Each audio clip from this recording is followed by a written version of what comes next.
Guys, it's summer. It's beautiful. It's lovely. It's the best time of the year here, but it's hot. We are melting. Anyway, this is Lois. Welcome back to my channel. And today, today I'm not talking about immigration. Today I want to show you a little bit about my life. I told you I want to show you about life in Canada, and I just want to show you that we do live a regular life, just a normal life. And especially me personally, I live a very simple life. And when I say simple, it's just every day, everybody, a regular life of a Canadian, and a lot of immigrants do live this kind of a life. Okay, so I want to show you a little bit about my life again. As I said, I'll show you something that I do that I enjoy. I like doing something called backyard gardening, because I believe in, from the garden to the table. I also do something else called eat your front lawn. Okay, so you want to watch this video to the end so that I show you what that means and how I do mine. Okay, anyway, I'll show you. I'm at the backyard, so I'll show you a little bit of my backyard. I actually work from outside in the summertime. I have an office in the house, but believe me, we have 5 months of winter. And with 5 months of winter in this country, when it's bright and sunny, we take advantage of the sunny season. Personally, I do not let a sunny day go to waste, so I like working out here. I'll show you just a little bit.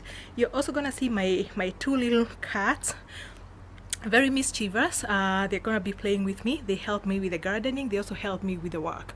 So if you ever find some hair some fur in your file, that is courtesy of these boys. Anyway, let me show you a little bit about my life here. Right, folks, as I was telling you, I spend a lot of time outside, just to enjoy the sunshine. So I work from out here. There is my laptop, and I sit there all day, unless maybe I'm having a call or a meeting. That's the only time I'll be in the office. But every time I do my paperwork, I do it from outside here to enjoy the sunshine. And I want to show you a little bit of the backyard because I do enjoy flowers. I enjoy planting flowers. That's my fire pit. We like putting up fires in the evening and just gathering around the fireplace here and smelling like smoke, simply because we miss that village life, I guess. I do actually, personally, I miss that village life.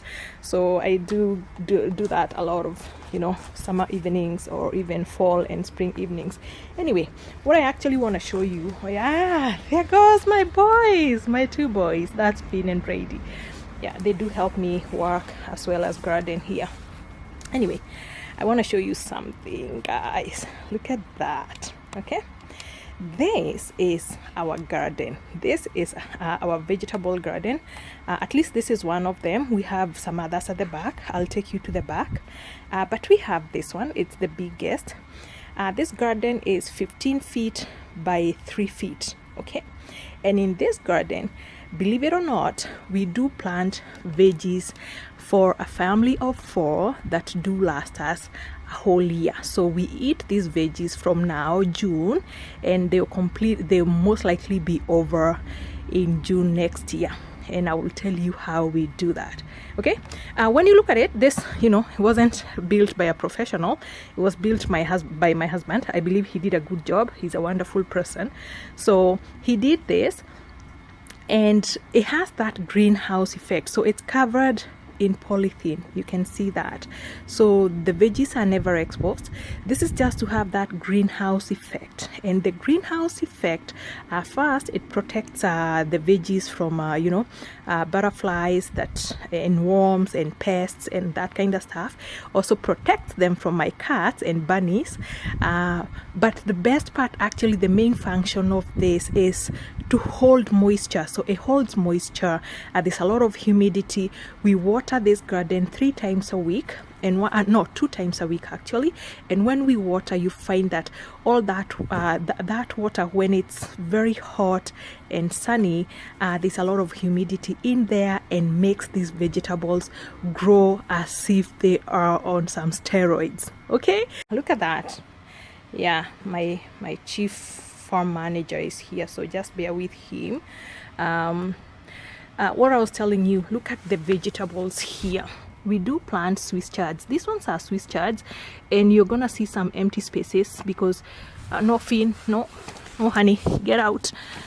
Please get out of the garden. So we just harvested. We harvested some for dinner tonight. That's why you'll see some empty spots here. It was the first time actually we plucked them this season. We planted this garden on the 21st of May, so they are just 1 month old. We do transplant, so we buy seedlings from the superstore or just the regular grocery store, and we plant here. This is just soil. This is a raised garden. As you can see, we put soil and then we put compost. This is purely organic, and when I say purely organic, we don't add fertilizer, we don't do pesticides, we don't do anything else apart from the soil here and the compost. And the compost, we get it from the city of Calgary. I'll show you actually about that little process. So we get it for free at the beginning of the planting season. The city of Calgary would provide us with compost because we do compost our kitchen waste. So anything from the kitchen, we put it in a separate bin, and it's collected by the city once a week. And that compost is what now they owe us at the end of the year to plant our gardens. Okay, Brady, no, please don't get in there. Anyway, yeah, that is the assistant farm manager there. No, honey, no. Okay, bye. Yeah, so as you can see, I hope they don't bug me too much. Anyway, see, that's the Swiss chards. They are really healthy Swiss chards right here. In Kenya we used to call this spinach, but they are not spinach. And then this is kale, really nice healthy kale. You can see they are very vibrant, very green, and we have some onions in between. We plant them close to each other like this just so that we can prevent weeds. You know, when I was in Kenya, I used to enjoy, I came from the village myself. But funny thing, I just want to give you a funny story. When I was growing up, I hated gardening because that was what we used to do, and I really hated it. My parents were farmers. I could not stand, and I never thought in my grown-up life that I would be doing anything close to gardening. But you know what? Life goes full circle. Here are the things, you know, we are told watch out the things you say because you might be eating a humble pie. And I tell you, I've been eating my humble pie for a while now because I said I would never garden. It was dirty work, and here I am in Canada or all other places, and I garden and I enjoy it. My mom actually doesn't believe it. So I know you're wondering, how do we have these vegetables to last us a year? I told you they do last us a year, correct? Yes, they last us a year. What we do, and I know a lot of you may not agree with it, it's okay. Especially the nutritionist may come here and say, oh, you know, you shouldn't do that. We do freeze our veggies, okay? So we harvest them. So we're going to be harvesting this until the end of September. This is a lot. We are a family of 4, so this is enough for our family and our friends. We do give out a lot to our friends.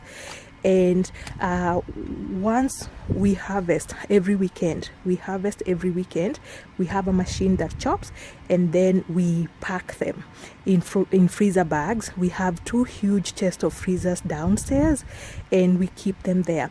By the end of September, those 2 chests of freezers are going to be full, plus maybe 2 other fridges in the house. They are going to be full of veggies. Okay, so we have this. We don't buy veggies from the store because veggies are very expensive. The budget for veggies for our family used to be about $40 a week, simply because we love eating ugali. We are Kenyan, so we eat ugali, and it was too much. But besides the budget, it's just knowing that we are eating healthy and organic veggies, that I know where they are grown. I know what has gone into them. So I'm not worried about pesticides, about any hormone, any growth hormone. into them, so we are confident that we are eating organic and healthy vegetables. Okay, so we can easily just take this and make it into a smoothie, and I don't feel anything. We take this and we just toss it as a salad, and I feel very good when I know that it come from my garden and I did it. So we do enjoy that. We have another garden that has the ethnic veggies, that is managu and terere. Terere is amaranth. I seriously don't know the other name for managu, but yeah, so you will see, we love it. Anyway, I was telling you we do freeze, and I know a lot of people have heard, but you know, the people who are opposed to freezing veggies, I would say you're spoiled. Yes, and I know I used to be very spoiled when I lived in Kenya because of the weather. So the weather there accords you, you know, like a full year of green veggies that you can just pluck. But being spoiled like that had its advantages and disadvantages. We had abundance of veggies during the rainy season, but then when it's dry, we used to have, you know, drought, and there would be no veggies, and they would be so expensive, almost unaffordable. And I can remember our life. And so now what this does is that we can grow veggies in this season, because anyway, as I said, we only have 6 months of good weather, so we take advantage of that. We grow veggies here that last us a year, so we hardly feel the pinch, or we don't even lack the veggies during winter. Okay, in any case, if I was to buy veggies during winter, I would still buy most of it frozen from superstore. Okay, so if I'm gonna buy frozen veggies from the store to eat, why not just freeze my own? That's my motto. Okay, so as I said, we water this twice a week. We water them twice a week, and here you go. Yeah, we just water and we cover them. There they are. We water, cover them, and they just grow like they are on some form of energizer. The people who know agriculture can tell you how that works, because of that greenhouse effect. And look at that, guys. We just need to pluck, you know, we just need to pluck a few of these, and we have a whole, you know, a whole bunch for dinner. Look at that. Look at that. They are leafy, they are healthy, they are green, and you know, the best part is I know what has gone into these veggies. It's not like, you know, I don't feel like, you know, I don't know where they were grown. I know exactly where they were grown. Look at that, guys. Isn't that beautiful? That is beautiful, and we love it. I'm gonna show you the compost right now. I'll take you to the compost just so you see, and then I'll show you the other garden, and I'll show you the last part that I told you, eat your lawn. Guys, as I was telling you, what the city does, they provide us with these little bins, and that is where we put the kitchen waste, only the kitchen waste, which is compostable. And from that, every year then they owe us, for those ones who are interested anyway, not for everybody, and I know a lot of people don't even know that the city has this program, but we go for compost. You can see this is pure compost. Okay, that's all we use in the gardening here. We haven't used this because we got it late, a little late. We're gonna add it into the garden before the summer season is over. Okay, so the waste from the little bin goes here in this green bin. Okay, so that is picked by the city once a week.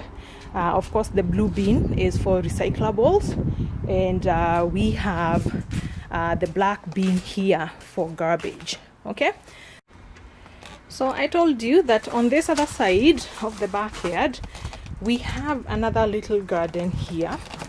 Actually, this one is not even covered. I have managu coming up. I don't know if you can see them. They are coming up there. They take a lot of time to germinate, so they've taken quite a while, but they should be blooming soon, in about 3 weeks. And the same here for this other garden. These are all raised gardens that my husband built. You can do this and cover them just so that you can protect them. And as I said, the only thing that we add here is the compost that we get from the city of Calgary. Okay, look at that. So we have the Swiss chards again here, and we have onions and more managu. So this this summer we shall be eating a lot of managu. We love we love managu, you know, just the way they are from Kenya. We do love them because we love having our food available, and so we love to grow our food. Okay, you will see that there's that plant there. That's Alyssium. That's Alyssium actually. Yeah, it's called Alyssium, and we use it to keep pests away. So it really does protect your garden from pests, you know, aphids and stuff like that. Okay, I actually get to use the agriculture I learned from high school, guys. See? And you know what? I don't know how or where Harrison got, Harrison is my husband. He got eggshells, the idea of eggshells. So those are broken eggshells. I understand they're good for the garden. Okay, see? Yeah, the real Kenyans here in Canada. Let me now go show you the other part of the garden. Again, as I said, I live a very simple life here. I know there are people who live, you know, flashier and extravagant lives. But I'm just a regular person, and this is to encourage you that, you know what, you can still have your life here. You don't have to be someone who you're not. I brought my farming here, and I love it, and I do enjoy it. So I do have lots of flowers all around our house, our yard. And yeah, let me show you a little bit. So I'll take you here to the front side, and I will show you something. I hope this is something that you can actually, I hope this is something you can utilize. Okay, so look at this, guys. So this is the front part of our house, and this part, I came across this program called Eat Your Front Lawn, and I thought it was an interesting project. And because I love flowers, I asked myself, why can't I just mix flowers and the veggies that I like? So here, because I like Swiss chards a lot, at times we also add some other veggies depending on whatever we fancy. We've been doing this for a while now. So you find that in this garden I have my regular flowers, I have my lilies, I have my roses, and they are blooming. And then if you check clearly, you will see the Swiss chards. They are not as green and leafy and healthy as the ones at the back, but look at that. Yeah, they are soon gonna be blooming. Soon and very soon they will be blooming. And of course I have my regular flowers all around the house. So those ones are just regular. You know what I heard that this plant that people eat it, I can't remember the name, but I heard that it's a veggie. So anyway, so that's how I mix my flowers with my veggies, and I do get a very thriving garden. Look at that. The same thing on this other side of the house. I have my flowers there. I have my lilies, you know, my roses, because I love a beautiful garden. And of course I have my Swiss chards. Okay, yeah. So again, I said anyone can achieve this, anyone can do this. We have a lot of free time, and that is what I do with my free time. I love to garden. You know what, guys, I actually wanted to end this video, but then I realized, why just not show you a little bit of ugali? I know some people are asking what we do with the kale. So this is the kale here. We just sauteed with beef, so that's beef, and my kale there, and it's cooking right here. And then guess what, guys? Oh, we are eating ugali today. See the things I told you to bring from Kenya. Mwiko, yes, there goes my mwiko and my ugali. So we are busy making ugali. As you can see, this ugali is brown. Yes, we also eat brown ugali. You know those things we could never eat in Kenya? Oh my gosh. I was too good for brown ugali. But then I came here and now I make brown ugali. How do I make brown ugali? This is my ugali. Let me see. I don't know whether you can see this clearly. This is my ugali flour right here. And this is just corn flour mixed with oat bran. So we just buy this from the local store and we mix. So we buy corn flour. Oh my gosh, my pantry isn't the best, but I'm just gonna show you. So we buy the corn flour in this huge bag from the store, and Then we mix. So we also buy, you know, oat bran in these little packages, and we just mix here. So we keep mixing, and yeah, that's our ugali flour right there. So that's what we take and we mix, and our ugali is cooking here, healthy, very good, rich in fiber, and our kale and Swiss chard is cooking here, and actually I think it's done. And that's how tonight we are enjoying ugali. Oh my gosh, did I show you? There's no meal which is complete without avocado. Oh my gosh, yeah, there goes my avocado. So guys, yeah, I will show you one of these days when I'm chopping my kale, just so that I show you the machine that I use to chop kale. But yeah, this is simply that, from the garden to kitchen. So garden to table, and we love it. We enjoy our Kenyan meal. And believe me, you can enjoy your Kenyan meal anywhere. So the people who ask me, do you have ugali in Canada? There is your proof. Pardon my kitchen, but that's your proof. We have ugali and we have kale, and now we are almost having dinner. It's 6:29. It's sunny outside. It's hot outside. It's crazy, and it's lovely. It's beautiful. It's summer. Please subscribe if you haven't subscribed. Share this video, and I'll show you more about our life here in Canada. Bye guys.